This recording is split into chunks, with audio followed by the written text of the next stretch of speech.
I know that this committee, under its excellent leadership by my predecessor, Malcolm Harbour, had a reputation across the Parliament for working incredibly hard to reduce barriers to economic trade and growth, and to simplify legislation to enhance competitiveness across the single market, and whilst also at the same time making improvements for consumers in a wide range of sectors. It's my view that a well-run single market can be a key to unlocking prosperity, innovation and greater competitiveness in Europe, which benefits both businesses and consumers. But also that misdirected, it can stifle entrepreneurship and create a slipboard culture in business, and we would not want that. The single market is meant to help people trade easily across 28 countries and to sell to more than 500 million consumers. It's not meant to be about more red tape, more costs and more bureaucracy. And in my view, our committee work must continue focusing on jobs and growth priorities, and particular focus on enforcement and implementation of existing legislation, rather than always looking for more new legislation. I'm keen to build on the reputation that this committee has of being open and transparent and focused on smart regulation.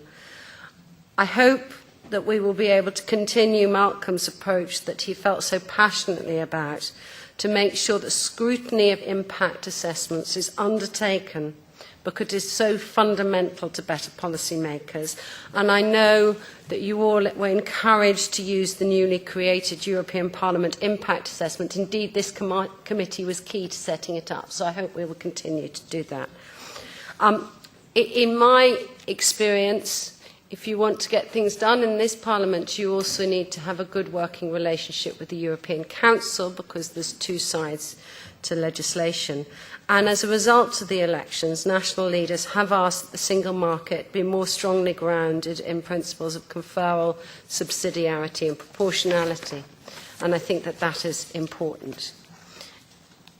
I believe that a common set of market rules doesn't also mean that every market stall needs to look identical. And consumer legislation across the EU is very complex.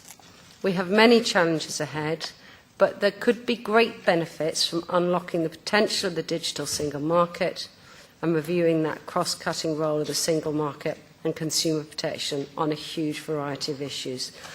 Those are my initial thoughts. I say thank you for putting your trust in me.